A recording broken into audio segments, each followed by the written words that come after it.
Fora da política não há salvação. Um canal e podcast para discutir política.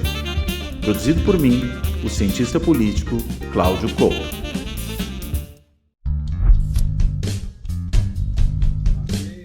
A parceria do Fora da Política não há salvação, do cientista político Cláudio Couto, da TV GGN, do jornalista Luiz Nassif e da Carta Capital. Lembrando aí sempre a vocês que a gente está aqui todas as terças-feiras para discutir os temas principais da semana, análise política. Lembrando também aí que quem quiser, quem puder contribuir, assinar os canais, acompanhar a programação de todo mundo, a sacolinha aí está rodando. A gente não é uma igreja, mas poderia ser.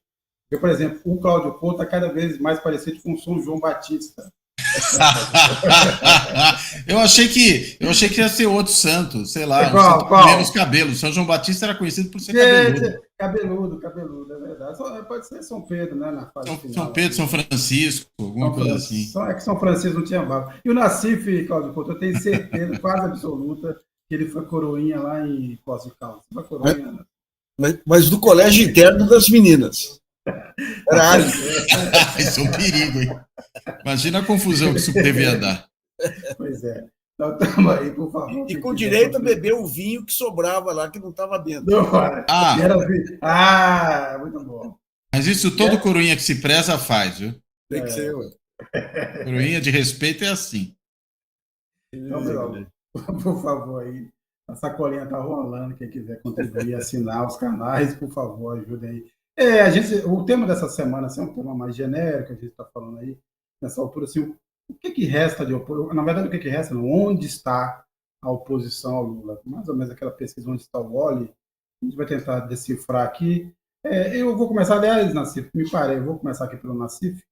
Me parece, por falar nesse assunto, que, vamos dizer assim, um desses bunkers de oposição, que é o Banco Central, acaba de soltar a sua ata aí do Conselho de Política Monetária, aquela que decide os juros.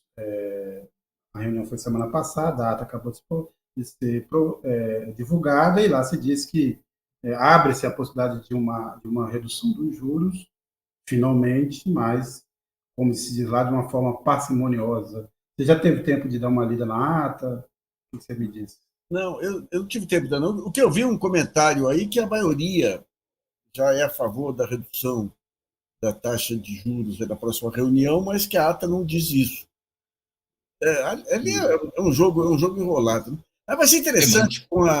Eu acho que o Roberto Campos Neto está a caminho de uma queda. E está nítido aí agora que é um jogo político dele. Não tem explicação essa demora dele. Aliás, o Partido Republicano, os republicanos já estão dizendo que vão lançar ele candidato aí. Né? Mas vai ser interessante, porque hoje toda a estratégia publicitária e econômica do Lula é para reduzir a Selic. Com o Roberto Campos Neto, daí vai ter que mostrar um programa de governo que ainda não está muito nítido, não. Né? Não está muito nítido, não. E daí entra quem vai ter um papel central aí, uma pessoa ótima pessoa, aquela pessoa que você convidaria para padrinho dos seus filhos, mas não para dirigir a sua lojinha lá, que é o Geraldo Alckmin. Né? Então, você vai... Diga. Não, você vai ter agora essa cobrança aí de um projeto de governo. Tem muita coisa potencial disponível. Tem o capital internacional vindo, a transição energética. Você tem... As empresas estão segurando, reduzindo os juros aí, resolvendo essa questão da inadimplência. A própria Bolsa Família começa a irrigar a economia, né? Mas isso aí é pouco ainda. Né? Você vai ter que ter Eu achava lá atrás, antes de começar o governo, que essa amarração... Veja bem, quando você monta um projeto de desenvolvimento, não é só política econômica, você tem que ter um articulador, o cara que articule a indústria do comércio, com o trabalho das pequenas empresas, política científica e tecnológica, Itamaraty, diplomacia comercial. Eu achava... O Lula, em outros momentos, ele conseguiu, em 2008, ele tinha um ministério bem afinado, e ele fazia essa coordenação, digamos. Eu achava que o Haddad ia fazer essa coordenação antes, aí, pela experiência dele. Lá, mas não é. O negócio do Haddad é a política econômica. Né? Então, ou o Lula... E o Lula tem muita frente aí para para trabalhar, né? E ele teria. O que foi, digamos, o que foi o grande salto do governo Lula? O que é o governo Lula? Vamos falar francamente. O governo Lula é 2008 2010. Até então, foi um governo com políticas sociais relevantes e absoluta ineficiência, não digo ineficiência, é absoluta falta de coragem de romper com qualquer dogma econômico, política econômica e tudo. Ele fazia uma política comercial internacional interessante e tudo mais aí. Mas quando vem 2008, você tem a crise estoura e ele tem o grande fator aglutinador, que é a crise internacional. E daí ele passa a usar as formas de articulação com a sociedade muito bem, que são as conferências nacionais e o Centrão, mais aí os conselhos de participação e tudo. Então ali você vê o Lula desabrochando. Ali é um Lula que surge como grande estadista, né? Agora, a questão é ver até que ponto que esse Lula de 2008, 2010 volta agora à cena, né? Aliás, a Maria Rita. Diga, desculpa. Não, digamos, o comportamento dele em Paris lá foi interessante, né? Porque daí entra um outro ponto, que é o tema do debate de hoje, quem é a oposição, que você pega essa imprensa demais, né? Já que não tem oposição, já que o Bolsonaro vai para as merdas, já que, então, a terceira via. Daí vem a terceira via. O fantasma da terceira via de volta aí. Sendo que o Bolsonaro hoje deu entrevista e nem lançar a candidatura do Tarcísio ele foi capaz, deixou em aberto, até a Michelle ele lançou. Mas aqui a Maria Rita... Não, até a Michelle ele rifou, eu diria. Até rifou também. Ele voltou a insistir que ela não tem experiência, que ela até surpreendeu lá na convenção do PL, mas que, enfim... Aí ele foi taxativo, né? Ela daria um bom cabo eleitoral. Isso é matador, né? Quando o cara fala que dá um bom cabo eleitoral, porque não pode ser outra coisa, né? Mas um machista que nem ele, de repente, a mulher... Imagina. Assim. Nossa, mas esse é o primeiro dama, não daria certo. O primeiro marido daria certo. A Maria Rita Campos Neto quer pôr freio nos gastos do governo, só esqueceu de pôr freio nos gastos do Bolsonaro, que na tentativa de se eleger jogou muito dinheiro na latrina. E o Pedro, quais setores e classes sociais são beneficiados com juros nas alturas? Os trabalhadores é que não são. O Nassif levantou essa bola, Cláudio, eu queria te colocar nessa conversa aí por conta dessa viagem do Lula.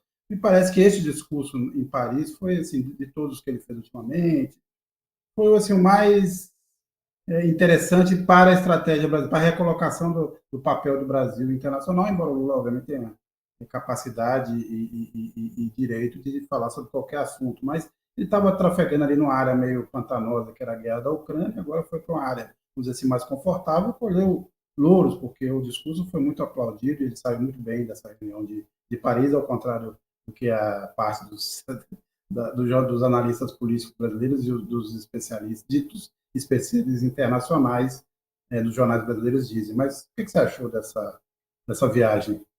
Olha, achei bem sucedida. Acho que um ponto que você já colocou, Sérgio, é o fato do Lula evitar falar mais uma vez da questão da guerra da Ucrânia, que acabou produzindo um imenso desgaste para ele, porque também as posições que ele foi tomando foram posições muito estranhas, né? De um lado quer se pôr de mediador, de outro começa a fazer declarações que dão a entender que a Ucrânia já tem que sair capitulando de uma coisa que, digamos, faria parte da própria negociação, né? Que é a questão da Crimeia. Então, o mediador não entra já falando dessas coisas, né? Também equiparando agressor e agredido, independentemente das circunstâncias em que, não a onça no caso da Rússia, né, mas o urso foi cutucado com vara curta e acabou efetivamente aproveitando a oportunidade, mas enfim, ele foi muito mal naquela situação. E agora me parece que ele acertou realmente o discurso, foi para aquele discurso, que é o discurso que ele inclusive já fazia nas suas experiências anteriores como presidente da República, né, defendendo condições mais equitativas na relação entre norte e sul, entre países desenvolvidos e países em desenvolvimento. Acho que ele colocou muito bem isso. E, claro, né, especificamente na relação União Europeia-Mercosul. E aí defendeu a sua posição. O que não impediu, me parece, um dos jornais franceses, eu só não consigo me lembrar agora qual que foi. Liberação. Hã? Liberação. Liberação, que o Lula seria um inimigo do Ocidente. As pessoas continuam achando que o Liberação ainda é um jornal de esquerda. Não é tanto mais assim, né? Eu até achei que era o Le Figaro quando soltou essa, né? Porque parece mais uma coisa do Le Figaro do que do Libération. É muito estranho, né? O Libération com uma manchete dessa natureza. Mas, enfim. Até porque uma coisa é o Lula ter cometido escorregões ali, ter falado bobagem. Isso aconteceu agora. Tem que olhar o histórico do sujeito, tem que olhar a trajetória, tem que olhar todas essas coisas. Então, me parece que é uma manchete muito mais alarmista, né, do que propriamente uma manchete que descreve a efetiva situação. Agora, é claro que ele não vai defender os interesses dos pequenos agricultores franceses. Isso que defendem os franceses. Claro. Quando ele vai ali e defende condições mais equitativas para o negócio brasileiro, né, seja o grande agronegócio, seja outros setores da nossa economia, está fazendo o papel dele. Né? Senão, estão esperando o quê? Que ser a favor do Ocidente é o quê? É se curvar aos interesses franceses, aos interesses da União Europeia, pura e simplesmente, acatar tudo que eles dizem. Por isso que eu achei curioso, né? Isso não tenha vindo de um jornal da direita francesa como o Le Figaro, mas tenha vindo de um jornal, digamos, comunista, né? Deve se imaginar. Foi. E já foi, enfim, mas que tem essa história, né? Você vê o Le Monde, né, que tem essa posição mais centro-esquerda, não se atreveu a soltar uma bobagem dessa. Que aí o Lula falou bobagem do lado, mas eles falaram uma outra bobagem do outro. Não dá pra no caso da contaminada pela guerra da Ucrânia, a imprensa europeia perdeu totalmente a objetividade. Eu acompanho aqui, e vou dizer assim, os melhores analistas hoje da guerra da Ucrânia, por exemplo, são militares, o que para mim é uma surpresa, dado o nível dos militares brasileiros. Aqui tem uns sites militares aqui que você consegue ver. Aliás, quando começou todo esse angu, a melhor análise foi um general americano que foi entrevistado, acho, pela CNN. Depois caíram matando em cima dele lá, mas os militares eles são mais objetivos, pelo menos nisso. Então tá assim, tem todo esse espírito, então vai tudo no mesmo, vira tudo no mesmo barco. Então, agora, eu até queria colocar esse ponto para vocês, Couto e depois Nassif. O Lula eu acho que ele foi muito correto, muito, vamos dizer assim, contundente e certeiro nessa história do acordo com a União Europeia, porque de qualquer forma eles inventaram uma carta de última hora, dizer, o acordo está assinado e de repente o cara quer enviar uma cláusula, uma espécie de jabuti, e também parcial, só um lado é que tem que obedecer, o outro não. Vocês acham que isso coloca em risco assim, o acordo? Vocês acham que ele pode não sair? Porque, ao contrário da entrada na OCDE, que o governo Lula é frontalmente contra, não é o caso do acordo com a União Europeia. As várias conversas que eu tive, por exemplo, com o Celso Amorim, é que o Brasil, em nome do Mercosul também, defende esse acordo desde que você faça os ajustes necessários. Mas, diante da declaração do Lula nessa viagem à Europa, e também por conta da posição da França, que a Assembleia já rejeitou o acordo, vocês acham que esse acordo tende a pelo menos ficar na geladeira por mais tempo? Couto e Nassif? Olha, acho que essas cláusulas que foram colocadas, bem mais draconianas em relação ao Mercosul, elas ou são cláusulas feitas para melar o acordo, né? Isso pode ser uma tentativa, porque você tem uma oposição interna em alguns países, notadamente no caso da França, a fechamento desse acordo, e não é pelas belíssimas razões ambientais, embora acho que elas poderiam até ser mencionadas como uma parte importante. Claro que o governo Bolsonaro atrapalhou muito nesse sentido, né? E é preciso, desse ponto de vista, claro, fazer uma correção de rota, inclusive pelo nosso próprio interesse, né? Que tem o interesse de destruir o nosso patrimônio ambiental. Né? Isso não faz sentido sequer para os agricultores do Centro-Oeste e do Sudeste, só para a gente parar por aí. Mas, para além disso, você pode ter realmente uma tentativa de inviabilizar o acordo, ou pelo menos procrastinar muito essa resolução do acordo, né, por parte de quem não tem interesse de fechar esse acordo nesse momento, já que, nos termos em que ele vinha sendo negociado, ele seria um acordo positivo para os dois lados. Né? E, né, dessa maneira, ele certamente não seria, né? Manteria a situação desigual, né, e de um protecionismo que os europeus praticam, sobretudo em relação ao seu setor agrícola, sem querer que haja protecionismo por parte dos outros países com os quais eles vão negociar, no nosso caso aqui no Mercosul, em outras áreas, como serviços, como questão industrial. Então, acho que é para melar, ou então, o que é uma coisa que, digamos, está a meio caminho, é o bode na sala, né? Você coloca ali um problemaço, né, na mesa, todo mundo fica se batendo por aquele problema. Na hora que esse problema, vamos dizer, é tirado, você fala, bem, então agora vamos com o que sobrou, que o que sobrou tá bom. Pode ser uma outra essa estratégia, né? Que é também uma estratégia frequentemente usada em negociações. Né? Se for isso, não for um mero jabuti, ou não for em tentativa de melar o acordo, aí é possível realmente que ele saia. Agora, os negociadores do outro lado não podem ser trouxas, né? De achar que pura e simplesmente... Do Bolsonaro, o Bolsonaro é besta fera, né? O que ele disseram que o acordo era uma vitória dele, ele não quis nem saber termos de acordo. Então, você abria, por exemplo, as obras públicas brasileiras a empreiteiras europeias. Só para dar um exemplo. Né? Se a gente pega a questão do subsídio, como que a França subsidia seus agricultores? O Estado paga um tanto para o agricultor pelos serviços prestados de preservação da ecologia. É subsídio na veia, efetivamente. Né? Efetivamente. Mas agora, por outro lado, com essa polarização China e Estados Unidos, a única esperança da União Europeia de ganhar protagonismo, e é interessante o papel do Macron. O Macron, lá atrás, quando era ministro da Economia, da Fazenda, lá, ele era atlantista. O que é atlantista? Aqueles que jogavam todo o futuro do país nas mãos da OTAN e dos Estados Unidos. Tanto que ele abriu mão lá do sistema de turbinas da Alstom, que era um diferencial competitivo fantástico da França para energia nuclear, abriu para a GE americana. É interessante esse caso, porque a GE teve que ficar com tudo lá, a divisão não era... Para ficar com o filé, teve que ficar com o osso também, que era meio... não era rentável, digamos assim, mas ela tinha um Pentágono para bancar. Num certo momento, ela não aguentou. E daí o que acontece? O Macron, presidente, muda totalmente de visão. Ele traz essa divisão não mais para a Alstom, mas para uma empresa estatal francesa. E ele está empenhado, hoje em dia, em dar um protagonismo para a Europa, que ficou muito enfraquecida com a saída, com o Brexit, tudo mais, aí, com essa dependência da OTAN. Então, esse acordo com a América do Sul e com o Brasil como grande líder, digamos, do Sul aí, é relevante. Né? Agora faz parte disso. Você faz uma aposta de um lado, blefa de um lado, outro blefa do outro, vai negociando. Negociação é isso mesmo. Né? Agora é negociação de gente grande, não é mais aquele absurdo que estava sendo negociado pelo Bolsonaro. Né?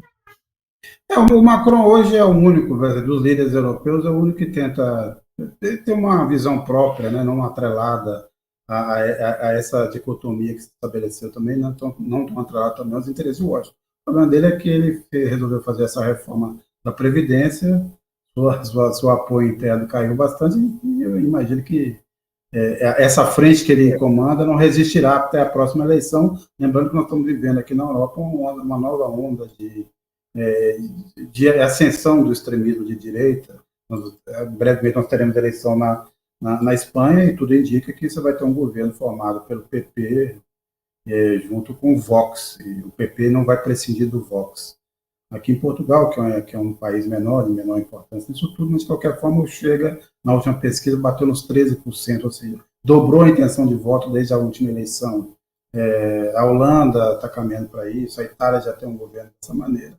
Então é um momento, vamos dizer assim, complicado. Perigoso até. Perigoso, né? Porque você teria muitos países sob o domínio. Porque aqui estava variando, entrava um, mas o outro fazia um contrabalanço, mas o centro-esquerda está fragilizado, e a direita tradicional hoje está presa ao discurso do extremismo de direita. Então esse é o grande problema aqui, de forma geral. E cada vez mais... a Europa não consegue mais nem ser uma espécie de mediador, que já foi no passado, né? Entre os mas o curioso é que você tem a democracia ocidental numa crise, graças a essa financiarização maluca, numa crise sem precedentes. Né?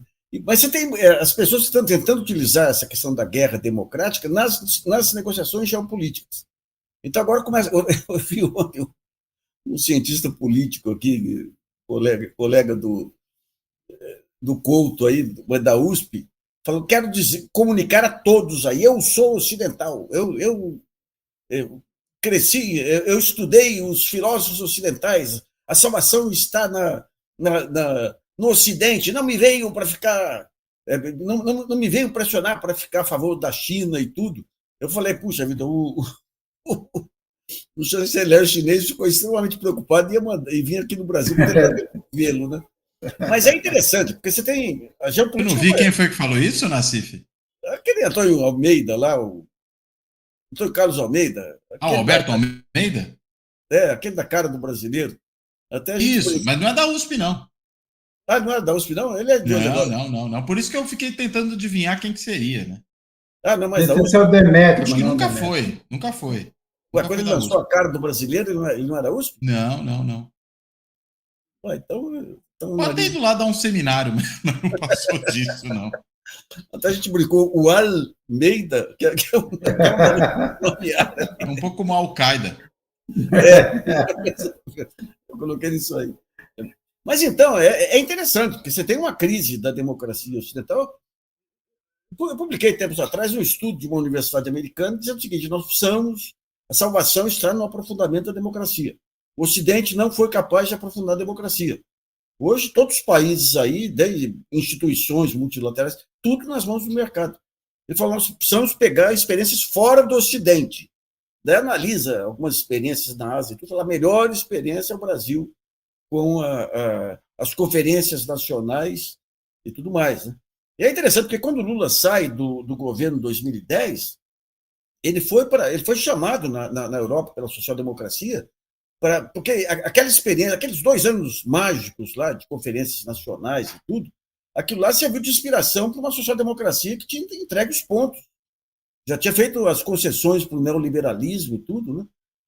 Mas é interessante que a Universidade Americana foi buscar fora do Ocidente e chegou no Brasil aqui também. Então, eu vou lembrar uma música que tinha daqueles malditos aí dos anos 80, falando sobre esse sonho de ser americano e ocidental, né? Porque eu acho que ele não inclui a gente, não, né? Aliás, outro dia eu estava lendo até uma coisa sobre futebol. Eu queria lembrar, eu era um jornalista, sei lá, se era um jornalista italiano, falou, falando de algum argentino, quando veio jogar no Ocidente, era mais ou menos assim. Engraçado que a Argentina é um pouquinho mais ao Ocidente do que... Pois é. Você, pelo menos, está no extremo Ocidente da Europa, né? Eu tô aqui. Eu tô na porta da Europa, você sabe, né? Tô perto da Europa. Exatamente. Nas imediações. Você é o meio campo entre a Europa e a África. Exatamente. Mas bem, hoje retoma o julgamento do Bolsonaro no TSE. Nós teremos aí esse voto marcado para as 19 horas, o início do voto, da leitura do voto do Benedito Gonçalves, são 450 páginas, mais ou menos, e deve demorar tomar a sessão de hoje. Quinta-feira retoma, não, eu praticamente acho que não acabará antes do recesso, e até seria estranho também se acabasse tão rapidamente um processo que tem a sua complexidade, é um ex-presidente e tal. Agora, olhando as exposições tanto da defesa quanto de quem propôs a ação, os advogados do PDT, quanto do Ministério Público, a situação é muito complicada. Nessa altura não dá nem para dizer que é 5-2, está se falando em 6-1, eventualmente até um 7-0 é mais difícil, mas não é improvável, né? Não é improvável, não. E na realidade, acho que muita gente aí, que, digamos, esteve ao lado do Bolsonaro nos últimos tempos, começa a olhar para ele como cachorro morto, né? Ao menos do ponto de vista eleitoral, né? Porque mesmo os 2 ministros ali são suspeitos de serem, vamos dizer, propensos a dar um voto a favor do Bolsonaro, nesse caso, né? O Araújo e o Cássio Nunes Marques, né? Os 2 aí já sabem que, de alguma forma, esse destino está traçado. Até que ponto compensa para eles continuar bancando o Bolsonaro daqui para frente? Né? Sei, houve aí outro dia, acho que foi o Valdemar Costa Neto, se não me engano, falou que depois o ministro não ia nem conseguir pegar avião mais, né? Ia começar a ser atacado no avião. Bem, ele está praticamente incitando, né, a horda bolsonarista a atacar um ministro supremo que, porventura, não vote do jeito que ele espera, né? Entendendo que esse sujeito, já que foi indicado pelo Bolsonaro, ele tem que beijar a cruz do Bolsonaro o resto da vida. E, na realidade, não é assim que a banda toca, né? Não é assim que o Supremo funciona. Então, acho que o Nunes Marques tem até, por exemplo, uma grande oportunidade aí de dar o seu grito de liberdade, né? Hoje, né? Enfim, ele pode votar do jeito que quiser na frente, mas não fica mais atrelado. E acho que esse talvez seja o momento. Inclusive porque houve conversas internas ao TSE, né, no sentido de fazer com que houvesse ali um julgamento e não o recurso, né, a algum tipo de chicana, de procrastinação, para, na verdade, só postergar uma decisão que já podia ser tomada agora. Né? Então, eu acho que não me surpreende que seja, aí, digamos, 5-2, mas sem pedido de vista. Ou, quem sabe, até um desses outros placares aí, 6-1 ou até mesmo 7-0. Né? Eu acho que 7-0 é pouco provável. Se eu tivesse que apostar no bolão, né, ou numa desses sites de aposta, né, não sei se já tem aí no site de aposta a opção de votar no resultado da eleição do TSE, ou da eleição do TSE, talvez tenha, né, eu apostaria no 6-1. Né? Acho que o Cássio Nunes Marques ainda, muito possivelmente, se mantém fiel ao Bolsonaro, mas possivelmente não pede vista. Agora, o Araújo acho que não vai querer se queimar com essa história. Né? Porque não, aliás, não vale a pena para ele. Você lançou, a gente não precisa, não vale dinheiro, mas fica aí para quem não está assistindo, quem quiser opinar, 5-2, 6-1, 7-0, são 3 placares aí. Ainda bem que não tem 7-1 de triste memória, né? Não tem 7-1. A não ser que algum do Alexandre Moraes. Mas você sabe não, que... Mas não dá, só se o Neymar virar ministro supremo. É isso. Esse negócio do 7-1, sabe que eu resolvi? Minhas filhas, as caçulas, e a neta com 10, 11 anos, falei, não, vou levar elas para ver o que é o Brasil. Vamos assistir o jogo num boteco. A hora que tava, 7-1, Rafa. 7-1. A hora que estava 4-1, uma delas fez assim, dormiu na mesa. Eu falei, Bibi, o que está acontecendo? Ah, mas eu quero acordar. E o pessoal fala que eu estou sonhando. Um dia inacreditável. Quer dizer, foi um trauma. Deixa eu só falar um pouquinho do... Um advogado me trouxe aqui um conjunto de decisões do Cássio Marques, mostrando que ele é mais independente do que a gente imagina, viu? Inclusive mais do que o terrivelmente evangélico lá. Sabe? E aquele outro que votou, que tentou segurar o Nona Palusa, lá levou tanto cacete que voltou atrás correndo lá. Eu tenho a impressão que... Então, por isso que eu acho que esse refuga agora. Então...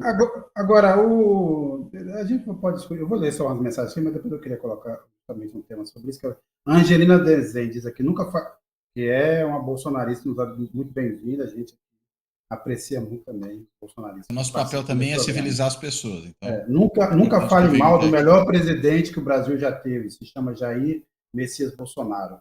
E aí, recuperaram aqui a mensagem do Alberto Carlos Almeida, eu vou ler ela na íntegra agora. Alerta meus seguidores, isso é no Twitter.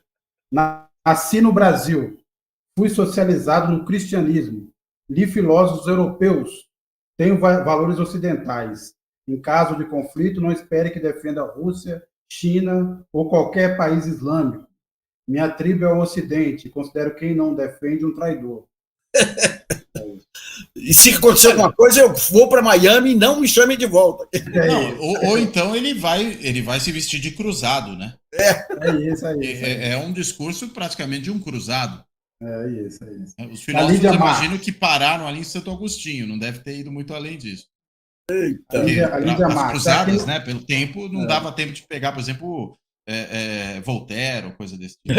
Chegaria até esse ponto. A Lídia Marques, aqui na Alemanha não está diferente, a gente falando da situação europeia. E o Isaías Alves Silva responde a Angelina Dezen. Melhor presidente que o Brasil já teve, Bolsonaro, se perguntar o que ele fez em 4 anos do governo, vão ter que dizer, acabou com o horário de verão. Aliás, ele destruiu mais uma coisa, não é que ele construiu, que ele tinha prometido. Vou destruir tudo. O horário de verão ele destruiu. Mas falar em melhor presidente que o Brasil já teve, ontem, por acaso, eu fui almoçar com um velho personagem aí do mercado de capitais que montou um banco e colocou o Juscelino como presidente do banco lá para reduzir as pressões do Banco Central lá. E ele esteve com o Juscelino na véspera da malfadada viagem lá para o Rio de Janeiro. Lá. O Juscelino foi de carro porque achou que se fosse de avião ia sofrer algum atentado. Mas ele falando da popularidade do Juscelino em 65, tudo aí, que onde ele passava era aquela fila. E o Garneiro, se eu não me engano, o Garneiro era da PUC aqui, ele foi meio de cara de pau, sempre foi cara de pau, né? Ele foi para fazer a campanha do Juscelino. E quando veio o Juscelino aqui para São Paulo, eles fizeram uma missa na catedral, e segundo ele, o Juscelino foi carregado da missa até a associação comercial, que seria o segundo evento dele, nos braços do povo.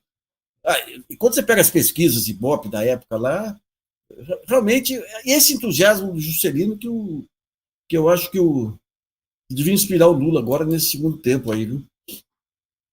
Não havia, de qualquer forma, quer dizer, essa também é o que fizeram com o Lula, principalmente a mídia, nesses anos todos. Lembrar que quantas vezes o Lula foi preso, acusado de ser, né, o primeiro, de querer uma revolução, de ser um traidor, depois ser corrupto. Aí falaram que ele queria um terceiro mandato, não veio o terceiro Queria um mandato. terceiro mandato. Projeto de poder, né, como se chamar. Aliás, Qualquer político, qualquer partido não tivesse um projeto de poder. Se não tiver, não merecia fazer o que faz, né? Não, me lembra também uma coisa que a Eliane Cantanhede sempre dizia, o seguinte, ela só se incomodava com um ponto, que era o fato do Lula, do PT ganhar 3 eleições ou 4 eleições seguidas. Os quase 30 anos do PSDB aqui, não. Então, você tinha que ter, era obrigatório ter a alternância de poder. Mas se fosse assim, não precisava ter eleição, é só você marcar no calendário. Partido X vai ficar de tal, partido Y. Quer dizer, a democracia é a possibilidade da alternância de poder não ser proibida, é só isso. Né? É que nem presidente do Supremo, né? Vai para o revezamento. É isso. Eu estava vendo outro dia um desses comentaristas, eu não estou lembrando agora quem é, mas é conhecido, dizendo que o PT estava querendo a TVPT, aliás, fica o nome complicado, né? TVPT. Porque isso aí era uma maneira de se eternizar no poder com a TVPT. O Globo, com todo o potencial do Globo, não conseguiu ganhar uma eleição. Agora, justamente sobre o Bolsonaro, quer dizer, o Bolsonaro deu essa entrevista hoje na Folha de São Paulo, um espaço muito generoso dado pelo jornal Bolsonaro, mas, primeiro, ele continua se comportando como de uma covardia ímpar. Eu esperava que o Bolsonaro tivesse um pouco mais interesse em defender a sua elegibilidade, os seus direitos políticos, mas ele parece muito confortável, parece que está bom para ele ser cabo eleitoral, Cláudio, e ganhar os 87 mil que o PL vai dar para ele. Agora, com uma liderança dessa, dá para imaginar que essa massa bolsonarista ele vai se sentir instigada, lembrando também de um dado aqui, só um complemento, na última pesquisa da Quest, apareceu que 22% do eleitorado Bolsonaro já considera o governo Lula bom. Então, quer dizer, também está penetrando nessas faixas mais, vamos dizer assim, bolsonarizadas. Então, eu queria, a partir dessa posição do Bolsonaro, se isso não acabar também, a gente está discutindo aqui onde vem a posição, não enfraquece esse campo, ele não fica mais perdido e, portanto, mais também facilmente capturável por outras forças que não seja o radicalismo. Mas posso estar enganado. Olha, eu acho que o Bolsonaro, na realidade, ele está com medo mesmo. Né? Você falou da covardia. Né? E está com medo porque percebeu que a situação dele está se tornando tão crítica a cada dia que passa, né? Com as novas descobertas aí que as investigações sobre o 8 de janeiro produzem, aquelas informações que chegam dos celulares, né, dos seus auxiliares, né, a começar pelo tenente-coronel Cid. Enfim, é tanto problema que vai aparecendo que ele percebeu que não é só a inelegibilidade com ameaça hoje, é a cana. Né? O Bolsonaro corre um sério risco de preso.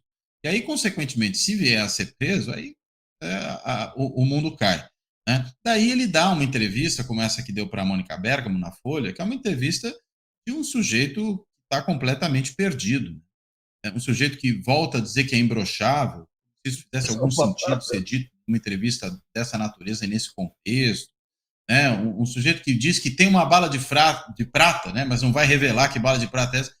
Deve ser tão verdadeira essa bala de prata como aquelas provas que ele disse que apresentaria das fraudes nas eleições de 2018, né, que até hoje ninguém sabe onde estão, nunca foram apresentadas. Isso, inclusive, esse tipo de comportamento que deve levá-lo à inelegibilidade hoje. Então, o Bolsonaro, acho que ele está, na realidade, tentando minimamente criar, primeiro, para si próprio, né, um discurso que, de alguma forma, o mantenha ali minimamente vivo, né, porque o cenário é realmente muito complicado para ele, né, e soltando as bravatas que sempre soltou. Né, é um bravateiro. né? E esse tipo de coisa que está fazendo, que não ia obedecer o Alexandre de Moraes, né? Que chega, prende e arrebenta. No fim das contas, o Bolsonaro é um sujeito que na hora H sempre amarela, né? Ele vem, grita, grita, grita e amarela. Né? E ele está fazendo um pouco numa situação engraçada, porque ele nem tem mais poder para poder produzir qualquer ameaça crível. Então, o que ele faz? Né? Ele diz que não se importa, né? Mas é óbvio que ele se importa. Né? E, ao mesmo tempo que não se importa, que tem uma bala de prata. Bem, use-a, né? Já que tem. Não tem. É blefe, é bobagem, é bravata. Então, na verdade, acho que é isso. A gente está falando de uma liderança que nunca foi grande coisa, e, na verdade, sempre foi um sujeito marginal, né? No Congresso nunca teve importância, nunca influenciou no processo de decisão, nem dentro de seus partidos, né? Por um contexto muito particular, né? Ao aparecer aquele que era contra tudo e contra todos, se tornou um candidato competitivo à presidência, tem lá o seu carisma para esse público que o segue, né? E aí conseguiu, vamos dizer, não só se alavancar, como inclusive fazendo ali a maior derrama de recurso público com fins eleitorais desde o fim da Primeira República, né? Ele conseguiu ali, inclusive, dar um calor na eleição no segundo turno, sendo presidente, mas perdendo. Né? Então, veja, quem é Bolsonaro hoje? É alguém que está vendo, na realidade, tudo isso que obteve tão rapidamente e ir embora tão rapidamente quanto conseguiu. E mais, né? Se quer a condição anterior, né, de rei da rachadinha, que ele montava ali com seus filhos, né, na carreira parlamentar de cada um, ele consegue ter mais. Né? Então, eu acho que é disso que se trata. Tem ali essas aposentadorias, né, nababescas, tem o salário que o PL, por enquanto, lhe paga com dinheiro do fundo partidário, diga-se de passagem, mas, fora isso, é um sujeito sem ter muita alternativa. Então, eu entendo que é um tipo de discurso de quem realmente está desesperado e tenta minimamente se aparentar uma bravura e uma importância que já não tem.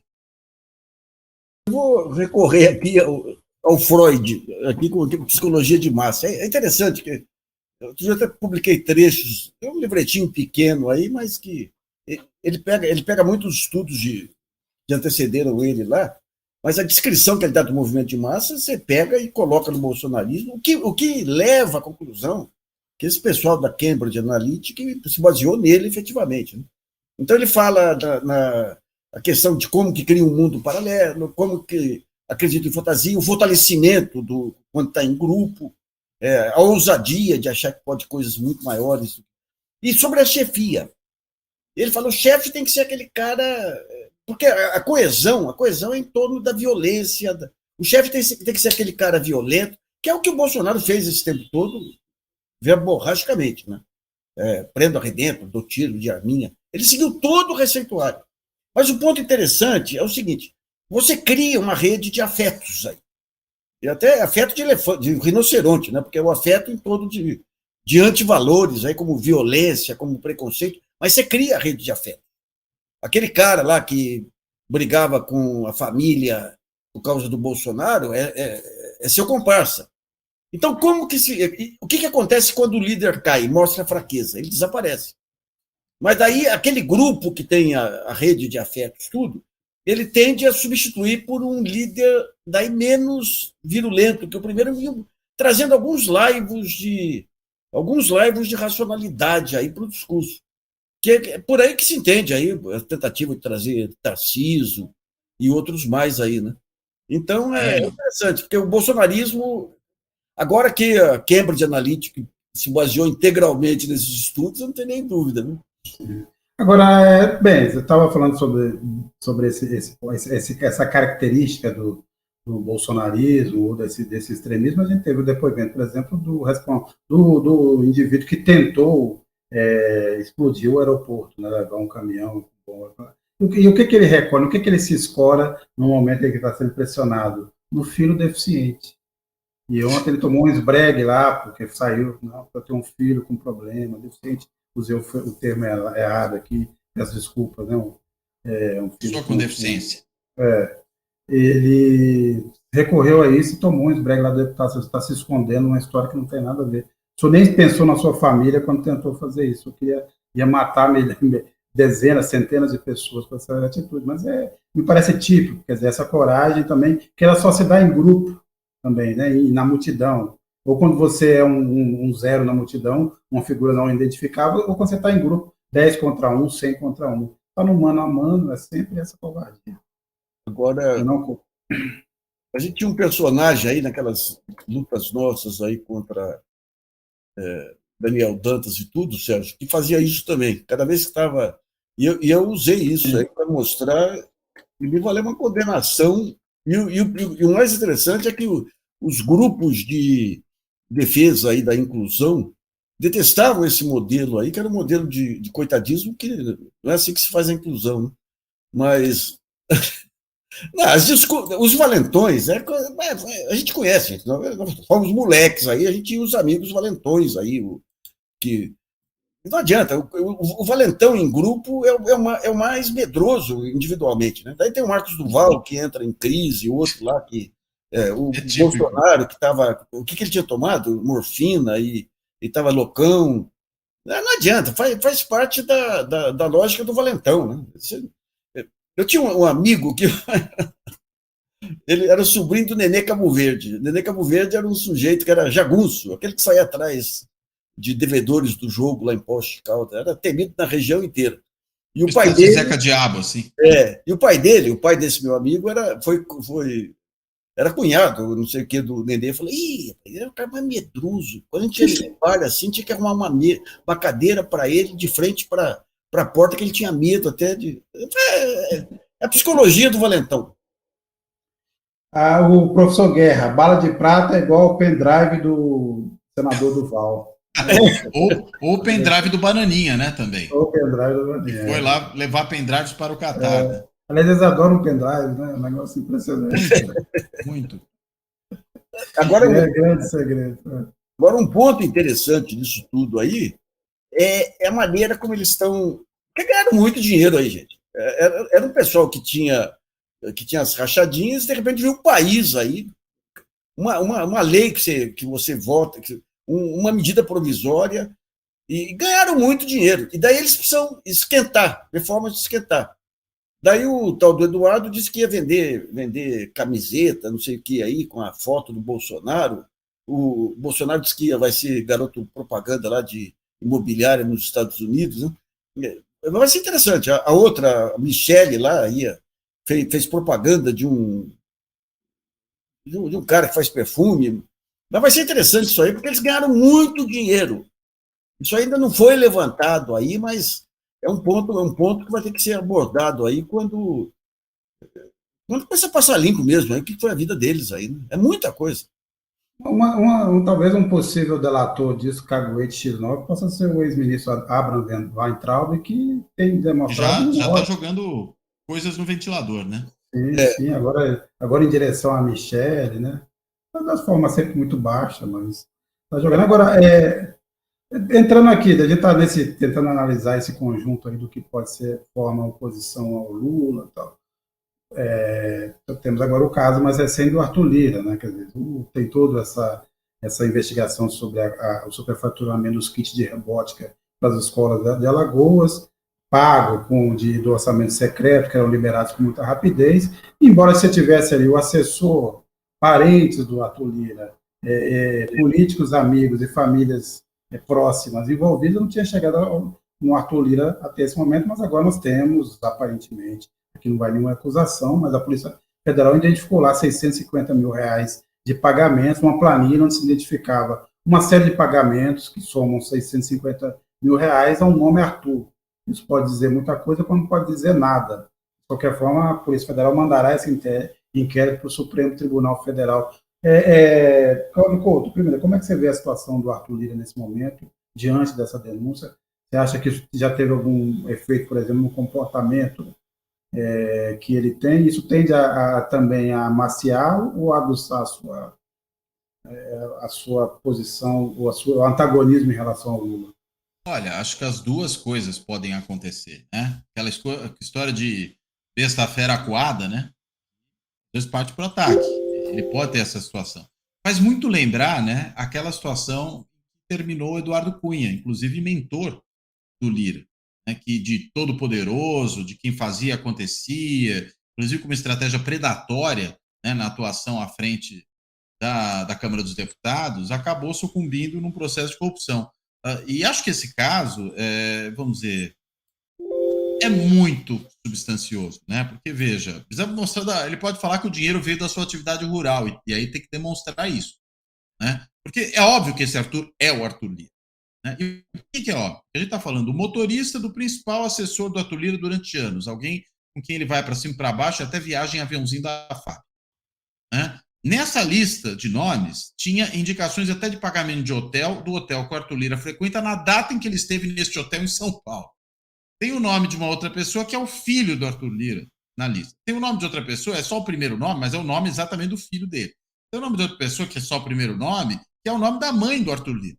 Então, se aquele Arthur, né, com o nome que é o do filho, o nome que é o da mãe, o pagamento do hotel na data em que ele estava em São Paulo, aquele hotel, não é o Arthur Lira, o que será? Parece um pouco a história da, né? Tem orelha de porco, focinho de porco, rabo de porco, pata de porco, não é porco, é o quê? É feijoada? É o Arthur Lira, é evidente que é ele, né? Então, acho que, claro, a situação dele se torna objetivamente muito complicada, né? Ele tem que virar, não à toa se esquivou de dar qualquer tipo de explicação até esse momento, né? Se fosse fácil dar essa explicação, ele já teria dado, como fez da outra vez, né? Que falou cada um responde pelo seu CPF.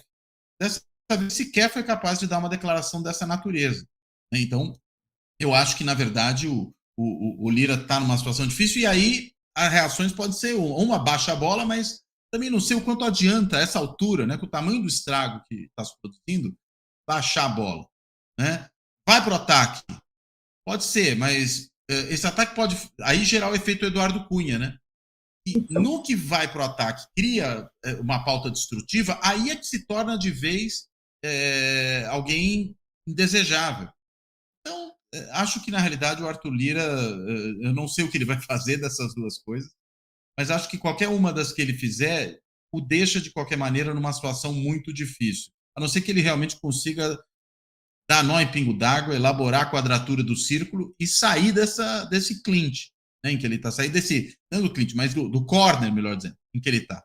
Né? Ele tem muita opção agora, nesse momento, sobretudo na medida em que as investigações avançarem. E, sobretudo, se, claro, se alguém resolver falar aí, mas mesmo que não fale, acho que as evidências são muito fortes e muito pesadas contra ele. Eu acho que um ponto para entender o desespero dele foi essa pressão absolutamente irresponsável de tentar derrubar a Anísia Trindade do Ministério da Saúde. Por quê? Porque quem tem a caneta é o Lula e o ministro. Ele deve estar com uma baita de uma demanda dos seguidores para poder manter a liderança dele. Então, para ele entrar em cima, uma coisa canhestra aí com a Veja, uma parceria com a Veja, aí uma canhestra. Sai uma matéria dizendo que a CGU condenou a Fiocruz por improbidade administrativa. É interessante essa jogada. E daí, meia hora depois, sai uma outra dizendo que o candidato agora para o lugar da Anísia é o professor Luizinho. O que é essa acusação de CGU? O CGU é interessante. No auge do lavajatismo, tem que ver o que o CGU fez. Eu lembro da Universidade Federal do ABC, eles tinham um curso para sem terra, acertado com o INCRA. A CGU foi em cima, queria analisar pedagogicamente o curso. Nesse caso da pesquisa, o que foi? Encomendaram para a Fiocruz uma pesquisa sobre a epidemia de crack no Brasil. A Fiocruz é a maior referência em saúde do país. Fez uma pesquisa séria, com metodologia séria, e constatou que não tinha epidemia de crack. Só que, com isso, você esvaziava a jogada do governo, do Ministério da Saúde e da Damares com as comunidades, essas comunidades de saúde, os hospícios. Mas é que era com as comunidades evangélicas também, né? Não, que são basicamente evangélicas. Você pega, são controlados, né, por as duas estruturas mais perniciosas que tem aí são das APAES, Associações de Pais e Amigos dos Excepcionais, apesar de ter gente de boa vontade mas politicamente é um horror, e ligado diretamente ao lavajatismo lá, Sérgio Moro e tudo mais. E essas comunidades terapêuticas. Tanto que você pega aqui o Tarcísio, já abriu, vão caçar drogado na rua e jogar em comunidade terapêutica. Então, digamos, os caras o que falam? Não, mas isso aí não permite comparação com as outras pesquisas, que certamente eram pesquisas enviesadas, e tentam condenar a Fiocruz por improbidade. E a partir daí vem essa pressão para derrubar. Gente, se tira a Anísia Trindade e coloca alguém do Centrão, acaba o governo Lula, simplesmente. O Lula jamais faria isso.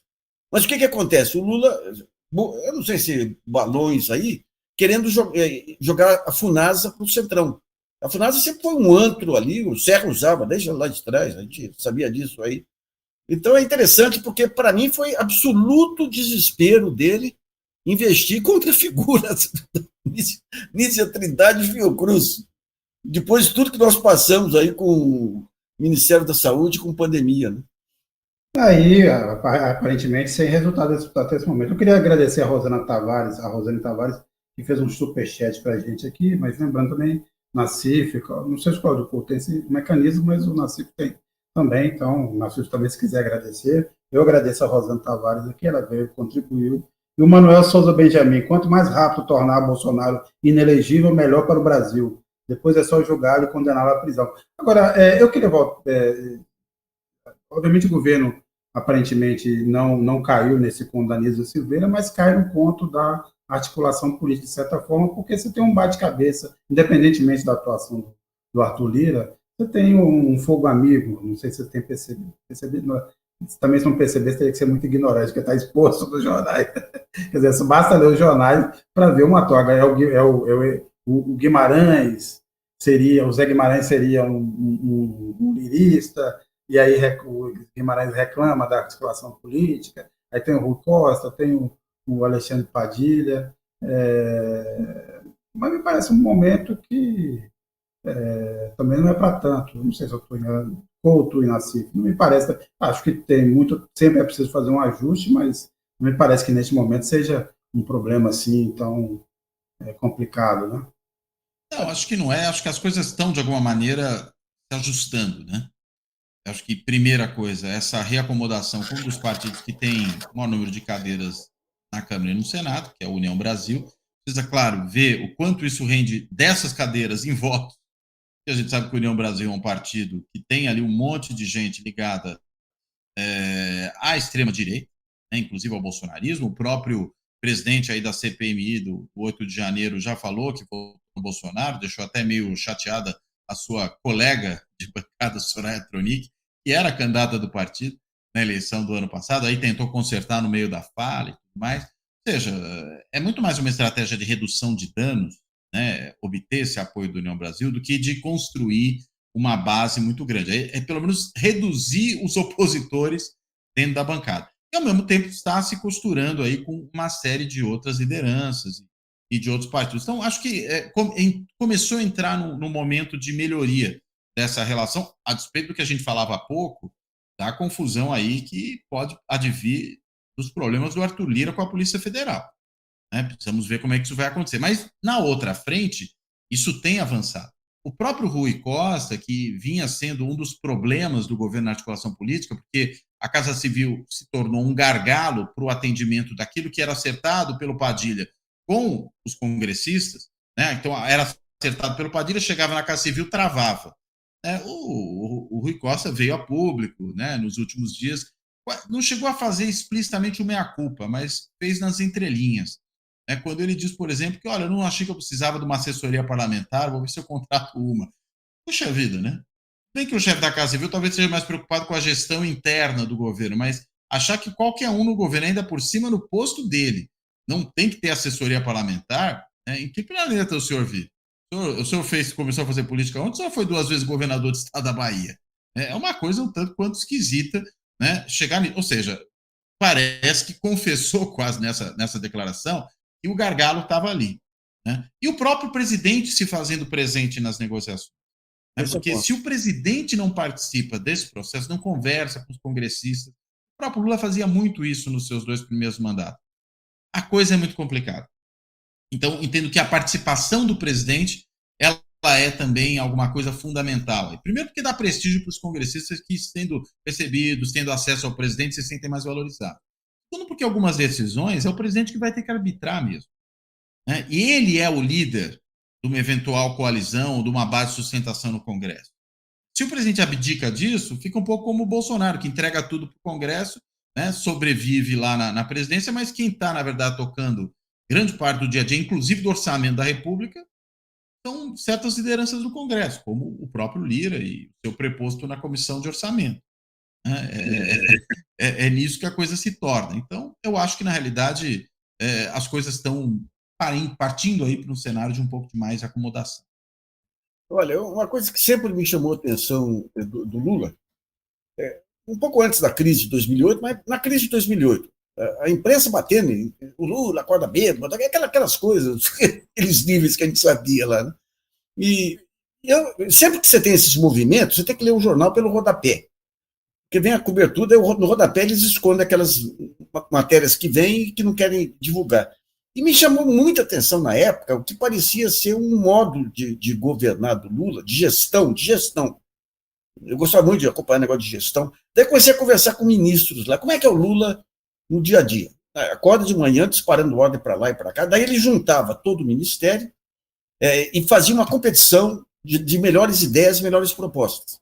Aquela ideia que ele achava relevante, ele chamava a pessoa depois e falava, quero que você me explique 3 coisas aqui. O que isso é bom para o Brasil, o que isso é bom para o povo, o que isso é bom para o meu governo. Convencido disso, ele levava na reunião seguinte e passava a ser uma ideia de governo. Gente, isso aí cá para nós. Isso aí, se você pegar um CEO aí de uma multinacional, o Haddad uma vez me falou, o Lula chegou para mim e falou, Haddad, preciso de uma notícia boa. Você tem alguma boa? Daí o Haddad falou, não, eu tenho uma aqui, mas o Palocci está segurando lá. Ele liga para o Palocci e manda resolver. Digamos, essa capacidade dele não foi exercida nessa fase inicial por conta de viagens e tudo, mas ele voltando começa a entrar nos eixos. E depois que tiver isso aí nos eixos, é maestro. Ele tem uma capacidade de orquestrar o pessoal aí, mas muito, muito interessante. Hoje, por exemplo, você pega a comunicação, o pessoal fala muito do Pimenta, mas os ministérios ainda não acostumaram a se comunicar. A saúde tem um monte de coisa para mostrar que o pessoal fala, não, ela não entrega. Só se o entregar corresponder às chaves do cofre que ela não vai entregar mesmo. Então, eu tenho a impressão que agora, passando, já tem uma situação melhor de pressão da opinião pública, começa a fazer efeito aí essa queda no preço do gás, a Bolsa Família vai começar a fazer efeito agora, se sai o Roberto Campos Neto. Então, acho que tem condição aí de voltar a ser um bom governo. Só para terminar, eu lembro o encontro da Dilma com prefeitos. Eu conversei com o prefeito e falei, puta, o Lula vinha aqui, às vezes não dava nada aqui, saía todo mundo satisfeito, querendo tirar foto com o Lula. A Dilma vinha aqui, foi aquela fase de abundância orçamentária, dá um monte de coisa aqui, ninguém sai agradecido aí. Essa é a verdade. Bem, lembrando que na terça-feira, 4 de julho, a gente até pode, no próximo programa, discutir isso, será a sabatina do Gabriel Galípolo, que provavelmente será, se tudo correr bem, será o substituto do Campos Neto na presidência do Banco Central. Esse, pelo menos, é o plano do governo Lula. Você também tem essa melhoria geral dos indicadores. Eu acho, Nassif Couto, que eu entendo o Lula, depois de 580 dias preso, depois de tudo que passou, e depois dessa campanha miserável, usar 6 meses para ficar viajando, que é muito melhor ficar conversando com o Papa do que conversar com a comida. Trocar beijinho. É isso, tá? Toma um vinho lá consagrado, essas coisas.